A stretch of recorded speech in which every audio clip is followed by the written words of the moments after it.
Welcome back to Connecting Tech. If you're just now joining us, we are learning beginner's Adobe Premiere from the perspective of someone who already is an expert at iMovie. In the first episode, we touched on starting a project, getting media into your project. Last episode, we touched on getting media onto a timeline, what sequences are, and a couple of the tools that might trip you up as you start editing.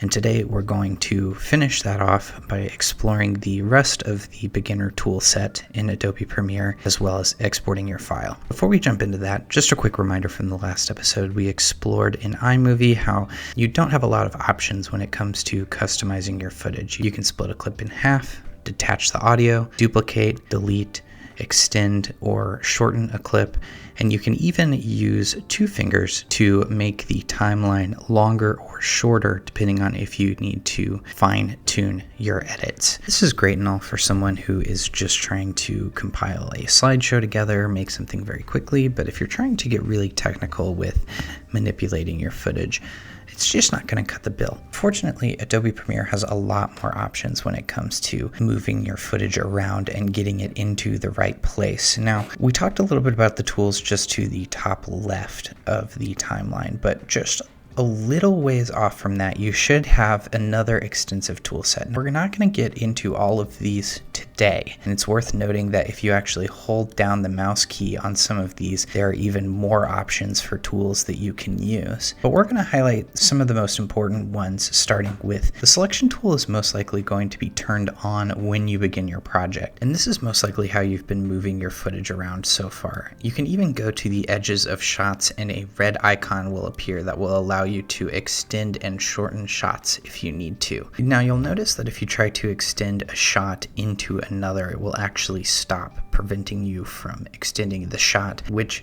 is where the ripple edit tool comes into play. Now if you have the ripple edit tool selected, notice that the cursor turns yellow, and when you extend the shot, it will let you, and not only that, but it will extend the footage beyond that edit to make room for the extended clip, which can be quite useful when you're trying to make a fine-tune edit, but the rest of your timeline is good and you don't want to mess with that. Moving on from that tool set, you've got the razor tool. Now the razor tool operates very similarly to the split option in iMovie. You essentially come down to your timeline, find a section that you want to cut in half, and just click, and it will make a clean incision. Now, what if you need to get more precise with your incision? Well, you can actually go down to the scroll bar at the bottom here. If you grab the scroll bar, obviously it will let you move further down on the timeline. But if you grab the side of the scroll bar like so, you can actually shrink or extend your timeline if needed. When you extend the timeline, it actually makes it easier to keep an eye on waveforms as well as see individual frames. Notice that your incision locks into place at certain parts of the timeline, indicating where frames are. Now, if you're just trying to get a better view of your project, or if you're trying to manipulate large amounts of footage at the same time, you can extend the toolbar to make the timeline much smaller. Which brings us to our next tool. The Track Select Forward tool, just to the left of the selection tool, is great for if you are trying to make a large adjustment to your timeline. What it does is if you click, say, this clip right here, it will select that clip as well as anything to the right of it. Say you want to add a shot to the beginning of your timeline, but you don't want to have to go through and select all of the individual clips, or if you're having a hard time, lassoing all of the clips together, you can just use this to grab everything just to the right and move it down like so. There's a couple other tools that we're not necessarily going to touch on, such as the rectangle tool or the pin tool. But the last tool that I want to bring up is the type tool. Now you can click this here or even use the T key if you are a fan of hotkeys to select the type tool. Now think back to iMovie for a second. All iMovie had in terms of text was a handful of preset options that were bound to specific clips. So if you wanted credits to extend past a clip, that was extremely difficult to do, which made it tough to finesse your credits and make things exact. You were kind of bound to the presets that iMovie had built in. The type tool, however, as soon as it's selected, lets you place text anywhere on the shot. Notice that I've placed a box and immediately I'm given the opportunity to type into that box.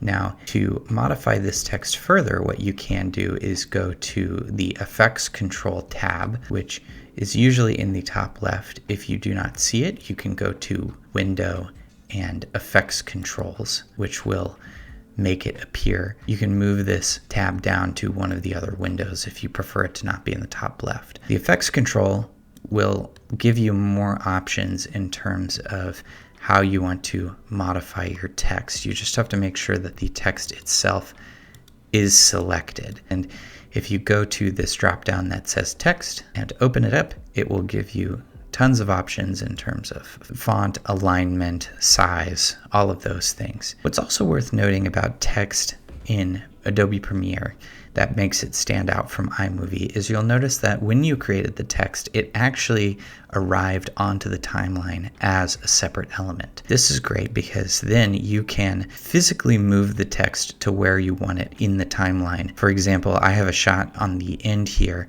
that I would like the text to be layered on top of. So I will bring the text just above on V2 of the timeline. And as you can see, the text appears just above the shot. It also means that you can extend or shorten the text as you see fit. And as you get further into development, you can even add transitions. Now, we're not going to get into transitions today, but it is worth noting that you can right-click any shot or item and click Apply Default Transitions if you need just a basic fade onto a shot. Notice that it fades quite quickly. If you zoom in here, you can see that the fade is noted on the clip itself, and you can use your tool to extend the fade if need to. So notice I've extended the fade out to be a couple of seconds, and it fades much slower than it did earlier. Okay, so this has been a cursory glance of some of the introductory things that you can do in Adobe Premiere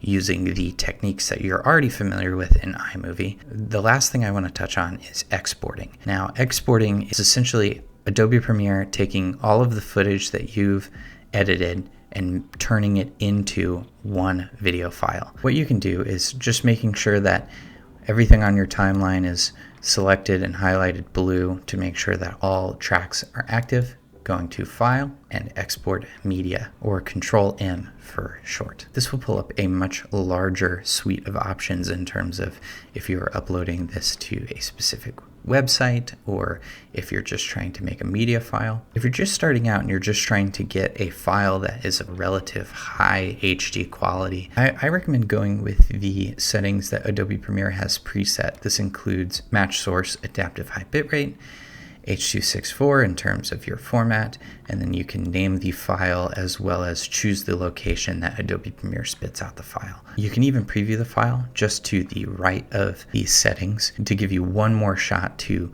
look everything over, make sure everything looks good, and then you go to the bottom right and hit export. Depending on the complexity of what you have done, depending on the size of the file, this can take a random amount of time, but for your early projects where you're just kind of practicing with the footage, it should not take too long. And there you go, you should have your first edited file. So you now know the basics of Adobe Premiere. Where to go next? My recommendation as a longtime learner is to take one of the topics that was lightly touched on in this tutorial series and directly investigate how to do that task, be it green screen, effects, transitions, titles. By specifically choosing a topic that you're interested in and investigating further, you will find your learning results will be much stronger than if you just Google advanced Premiere tutorial. As for me, that's all I've got for you today. Thanks so much for watching. I hope you've learned something, and see you next time.